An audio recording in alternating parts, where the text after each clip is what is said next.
വയനാട് ലോക്സഭാ തെരഞ്ഞെടുപ്പ് വിജയം ചോദ്യം ചെയ്തുള്ള ഹർജിയിൽ പ്രിയങ്ക ഗാന്ധിക്ക് ഹൈക്കോടതിയുടെ നോട്ടീസ്.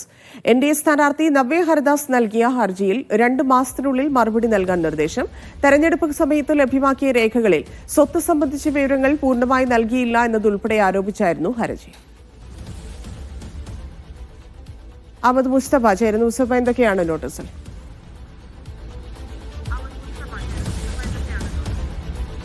നേരത്തെ ഈ തെരഞ്ഞെടുപ്പ് വിജയത്തിന് പിന്നാലെ വലിയ ആക്ഷേപങ്ങൾ, പ്രിയങ്ക ഗാന്ധിയുടെ വിജയത്തിന് പിന്നാലെ വലിയ ആക്ഷേപങ്ങൾ BJPയുടെ ഭാഗത്തുനിന്നുണ്ടായിരുന്നു. പ്രത്യേകിച്ച് അതിൽ സ്ഥാനാർത്ഥി കൂടിയായിട്ടുള്ള BJPയുടെ സ്ഥാനാർത്ഥി കൂടിയായിട്ടുള്ള നവ്യ ഹരിദാസ് ഹൈക്കോടതിയിൽ ഒരു ഹർജി നൽകി. ആ ഹർജിയിൽ പറയുന്നത് പ്രിയങ്ക ഗാന്ധി പൂർണ്ണമായും സ്വത്ത് വിവരങ്ങൾ വെളിപ്പെടുത്തിയില്ല, അതുകൊണ്ട് അവരുടെ നാമനിർദ്ദേശ പത്രിക തന്നെ സ്വീകരിക്കാൻ പാടില്ലായിരുന്നു. മാത്രമല്ല, ഈ വിജയം റദ്ദാക്കണമെന്നതുൾപ്പെടെയുള്ള ആവശ്യങ്ങളുണ്ട്. എന്തായാലും ഇപ്പോൾ ഹൈക്കോടതിയിൽ നൽകിയ നോട്ടീസ് പ്രകാരം ആ ഹർജി ഫയലിൽ സ്വീകരിച്ച ഹൈക്കോടതി പ്രിയങ്ക ഗാന്ധിക്ക് സമൻസ് അയച്ചിരിക്കുകയാണ്, നോട്ടീസ് അയച്ചിരിക്കുകയാണ്. 2 മാസത്തിനകം അവർ കൃത്യമായ വിശദീകരണം നൽകണം. അഭിഭാഷകൻ മുഖേനയോ അല്ലെങ്കിൽ നേരിട്ടോ കോടതിയിൽ ഹാജരായി വിവരങ്ങൾ മറച്ചുവെച്ചോ അല്ലെങ്കിൽ എന്താണ് അവരുടെ ഒരു വിശദീകരണം എന്നത് സംബന്ധിച്ച് വിശദീകരണം നൽകണം.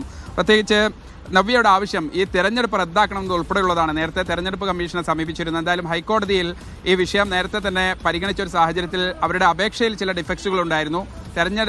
ക്രിസ്മസ് അവധിക്ക് മുമ്പായിരുന്നു 2024 ഇവരുടെ അപേക്ഷ. കോടതി ആ അവധിക്കാലത്തിന് പോകുന്നതിന് തൊട്ടു മുമ്പ് അതിനുശേഷം ഡിഫക്റ്റ് ക്യൂർ ചെയ്ത് ഇപ്പോൾ മധ്യവേനൽ അവധിക്ക് ശേഷമാണ് ഇപ്പോൾ ഈ ഹർജി ജസ്റ്റിസ് കെ ബാബു അധ്യക്ഷനായ സിംഗിൾ ബെഞ്ച് പരിഗണിക്കുന്നത്. എന്തായാലും വിഷയത്തിൽ നവ്യ ഹരിദാസിന്റെ ഹർജി ഹൈക്കോടതി ഫയലിൽ സ്വീകരിക്കുകയും പ്രിയങ്ക ഗാന്ധിക്ക് ഈ വിഷയത്തിൽ അവരുടെ വിശദീകരണം നൽകാൻ ആവശ്യപ്പെട്ടുകൊണ്ട് ഹൈക്കോടതി നോട്ടീസ് നൽകുകയും ചെയ്തിരിക്കുന്നു.